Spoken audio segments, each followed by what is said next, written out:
Welcome back to the Big Small Business Show, and in studio with us we've got Jordan Olsen. He's a very young CEO of Neslo. They do software development, and they are effectively suffering from the same issues as other businesses, but they're coming up with solutions, which is to take young people and train them better so that they can become the future experienced developers for themselves and perhaps even the industry.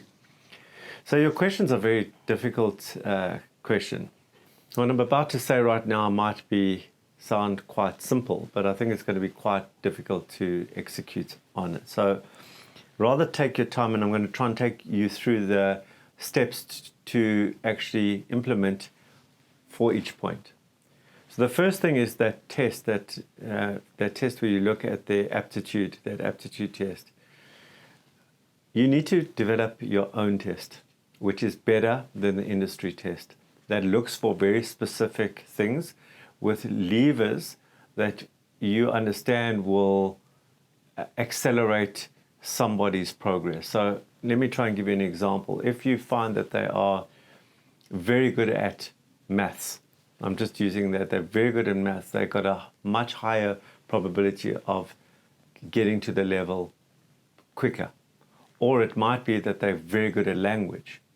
So there is, let me give you another example. There's one of the universities in South Africa looks at English as the English score in matric as the highest determinant of success in that course, because English is and it's got nothing to do with English, but they've worked out that there is a high correlation between good English scores and people doing well in that course, which is an engineering course actually, right? Okay.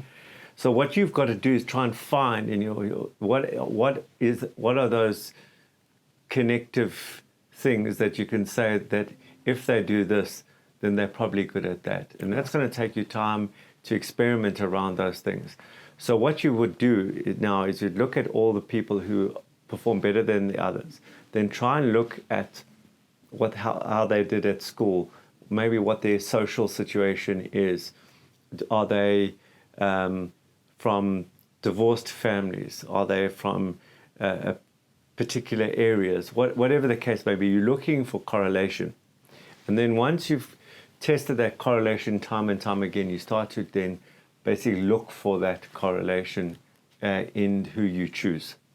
I don't know if that's making sense. You're following that, right? Makes sense. So the first thing is to improve your test, and you do that by following those steps. The second is to build out your development methodology. So your development methodology, you're saying, ours is very good and wonderful. And most people are going to nod and say, well, that's wonderful.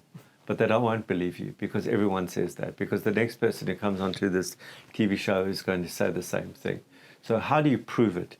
So you've got to get to effectively coming back to an academic mindset to say, well, here is our old methodology, and we got people from this same base to this level in this period of time, which was good.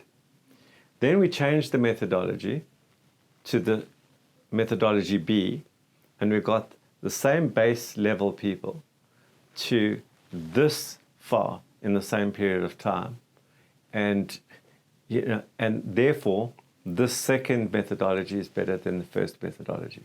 So that's what I'm saying. It's easy for me to say these things. You're going to have to take your time and invest in getting these to that level. Right. Okay. So that is the development methodology.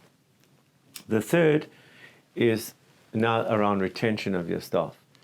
Is if you're saying, okay, I will give you a chance to start off in this industry, so you're going to come in a lot cheaper. But if you hit these milestones in terms of growth, plus meet certain requirements, then we will increase your salary in a very understood way, so that you could have, theoretically, a 24-year-old who's been in your process for 3 years, earning the same as a 35-year-old who's been doing it for 10 years or more.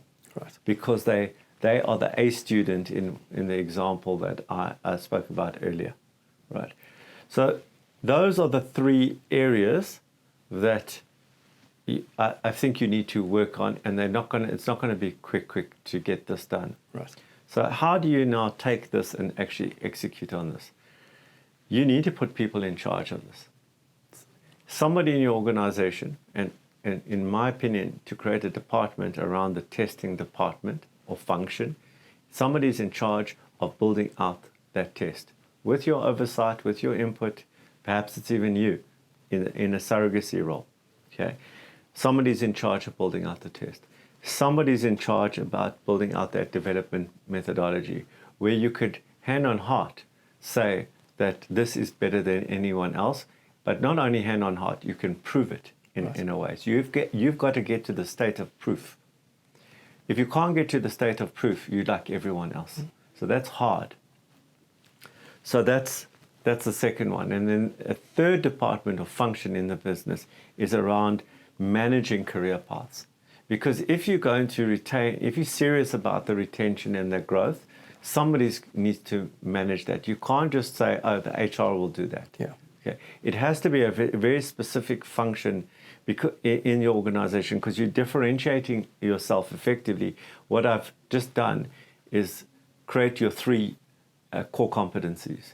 So if you say, what are the Neslo's core competencies? Number one, we have got best testing core competency. We test better than everyone else.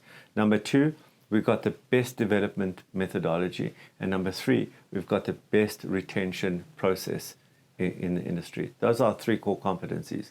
And that's how you pull the sharp end to compete in the market. Otherwise, you're just about words, okay? And you're just going to be like everyone else. Yeah. So easy for me to say, not so quick and not so easy to do, but certainly I think the right path for somebody who wants to compete in a very difficult industry. Right. And that's it. So I hope I've given you some food for thought. Definitely. Okay. I'm good at this development thing. Okay.